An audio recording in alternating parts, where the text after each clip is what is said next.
You're watching Drakewing Gaming. Enjoy the video. Hey guys and gals, Never here from Drakewing Gaming, and some of you on Twitter, the Gaming Dragon. Today I'm coming back at you another Let's Play episode of Moontouched. So yeah, let's go ahead and jump right back into it, shall we? Alarm chain, you were up, and let's go. Alrighty. Really good picture right there. Oh shit, oh. What? No, poor Wolfie. Oh. What was that? With the pain largely quelled and no sign of the fox, I gathered the replenished water skins and began to trace my steps back. What was that? Something he's seeing in the water.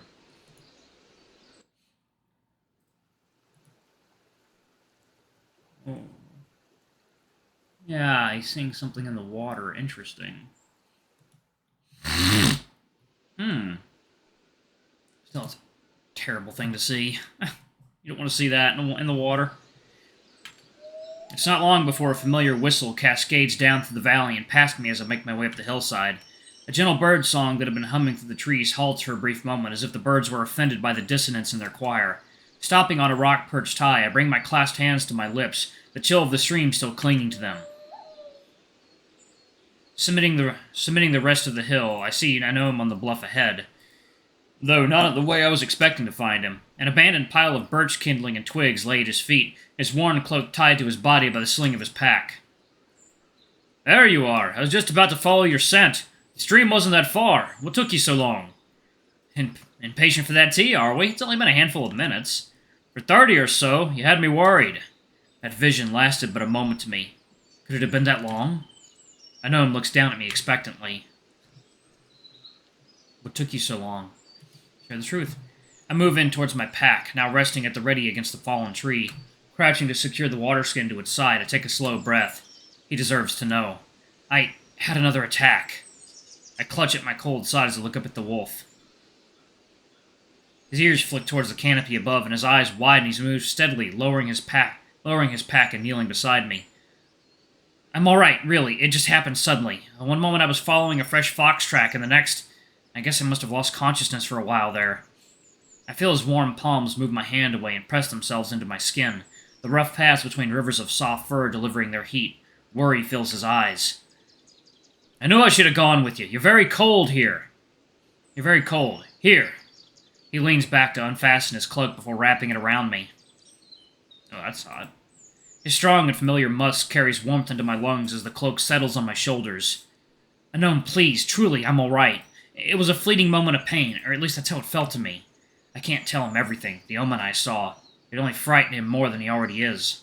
Laying my head on the outside of his knees draws his eyes from where they were fixated on my scar up to meet mine. Take no?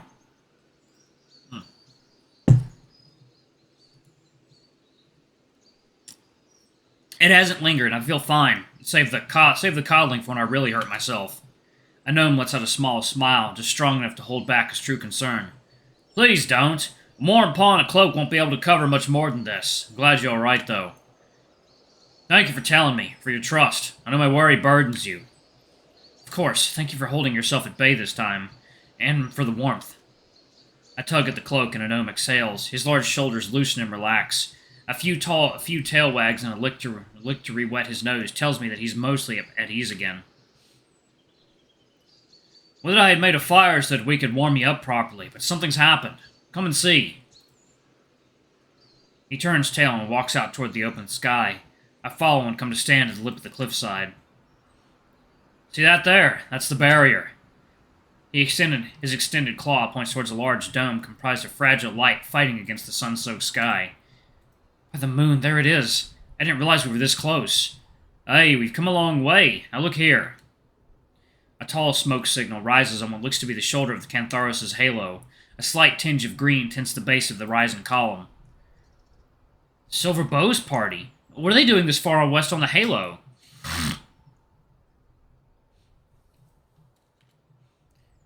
Well spotted, and that's the question I've been pondering since it started to rise. They were meant to wait at the entrance to the southern pass until we arrived. Regardless, that signal is for us. Are you well enough to travel out? We squint at the rising smoke as Anoam places a paw on my shoulder. Yes, absolutely. Let's not keep them waiting. I secure my gear and quickly tie the spare water skin onto Anoam's pack. My mind lingers on the vision I experienced amidst the pain. The fox. The woman. A touch of guilt joins me as I watch Anoam secure his pack and gesture at me towards the trail. Some truths are better held, at least for now. We make way towards the fading signal at a strong pace. The absence of chatter from Anoam tells me that he's lost in his own thoughts. What would make the Silver Boughs party deviate away from the rendezvous location? Anoam walks briskly behind me, his fluctuating proximity setting the pace for us. I'm not sure. There are warriors among them, so it's doubtful the beast could sway the whole party off course. We both give way to silence, letting our imaginations settle on a similar possibility. Do you know these lands? No, I don't. This is my first journey into the southern reaches of the mainland, though it's known for its placid safety when held next to the north of the west and the west of the Rind. The southern pass is well established and maintained. And what of the east, your homelands? The eastern shores fare in the safety of the south, though not for the absence of danger. Rather, the land itself keeps the clans there fortified and secure. That's right, the great roots of the Tien call home. I wonder if I'll ever get to see them. I don't know if I've ever read that. Yeah. Wolves and men who listen to the call of the tide. Yeah, I've already read that. Like, water time.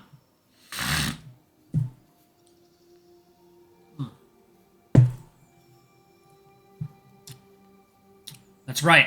Okay. It may be you find yourself pairing with a tidal wolf. I can see your temper and temperaments aligning well. Someone to calm you down. I look back at the wolf who's happily smirking. If they're anything like you are, then they're more likely to provoke me. The levity of my tone protecting him from the full meaning of those words. But I'm a man of the sea no longer. Kneel before my lunar coat and tremble beneath the depth of my wisdom. Exactly like that. Should a proposed mate come at me with such blatant disrespect for the truth, you and I may find ourselves making the long journey back home sooner than we thought. A huff of a laugh comes from the wolf. And what are the lunar wolves? Can they seed a moon called? Long ago, the first moon-touched wolf to awaken in the frozen wastes bore a coat as white as the full moon in the cold winter sky. Exceptionally rare, the few lunar wolves that take breath today reside solely within the Catharos, save for one. Lunar wolves sit highest among the 5 wolf clans and are responsible for divining the will of Oradimi, as well as facilitating the sacred rituals performed to honor him. A loud cough reverberates from behind me. Ahem. No, lunar wolves do not participate. They act to facilitate the ceremonies and offer spiritual guidance. Alright, but say a moon called and a lunar wolf felt a strong bond, strong enough for a claiming. No, that is forbidden. He sounds sad. The vagueness of what I know of Anoam's life before he rescued me feels wide in this moment. Something happened to him back in the Rind, something he's not keen on giving words. Excuse me, I won't force us to stay here for his sake. Anoam, why did you choose the White Boughs of all places for us to live? Why not return to your birthplace on the eastern shores? Our lives have been saturated with the calm life of the Boughs, and while you now yearn for experience beyond it has served us well and offered us a peaceful life. That is why I chose the White Boughs. I knew it would be soft for you, and I for myself as well. I knew I would need help in raising you, and the people there embraced us both as if we were born under those canopies. In any case, you were no condition to make a journey much farther than the White Boughs, even if a better place had come to mind. By creed, the 3 sister bows, silver, white, and emerald, offer purity and isolation. Inasmuch as they are islands in truth, so too do they serve as safe havens amidst the ceaseless flow of the world and its ever-shifting traditions and interpretations. That is why I chose that shelter for you, for us. Would you have chosen otherwise? I hear you. My memories of growing up in the groves are warm, filled with laughter and summer heat. I remember the magic of the harvest and you having to clean scrapes off on my knees almost nightly. Childhood in the White Boughs was a daydream, really. For that I'm grateful to the northern shores and back. Yet now as a man, I've grown to doubt the secrecy of the isolation of our people. Now that I am moon-called, I'm forced to walk towards my fate without knowing what lies in the history of these lands and its people.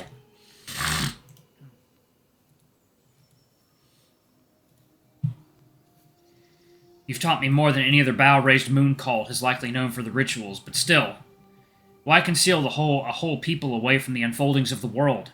Who benefits from such ignorance? Anoam thinks for a moment before his deep voice rings out. Haritor Oberon chose what he thought best for himself, and those called to the way of the wood when he created the bows, as the other Haritors have done for their people, prior to and following Oberon. The designation Haritor is bestowed upon the first Moontouched wolves to embody a new elemental aspect. Fueled by their connection to their aspect, these individuals receive a divine mandate from Oridimi.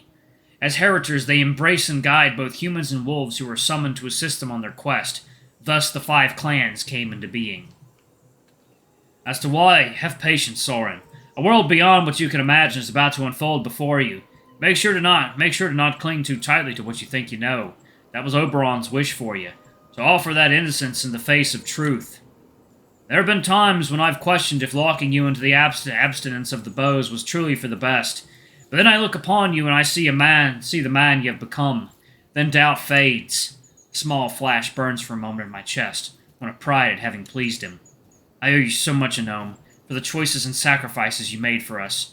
You've been like a true father to me. The gentle padding of his footsteps behind me stops abruptly. Father? He huffs in a tone that sounds at once hurt and playfully defiant. I fashioned myself as more of a noble guardian or protector, entrusting my sacred insights upon the little runt that life beckoned me to shelter. Moon's embrace. I'm too young to be a father. Anoam, you're what, 120-some sons? As I said, much too young. I still have my youthful vigor. I am as spry as a yearling. And maybe you should have left me at the closest encampment after all. Huh! Nope. Anoam comes up alongside me in a jog. I draw to a halt and let the oaf pass, expecting him to run ahead. Suddenly, an outstretched arm wraps around my waist and lifts me off the ground. We spin as he slows to a walk, only releasing me when I start to slip towards his palm. His laughter bellows off the cliffside wall and echoes throughout the canyon.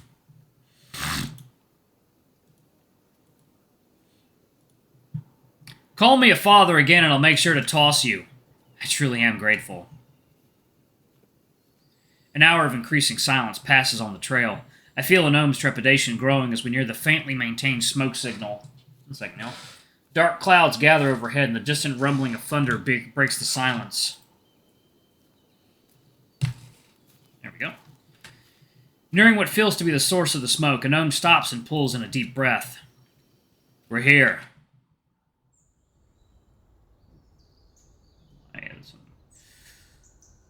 Ooh, some good-looking wolves. Oh my.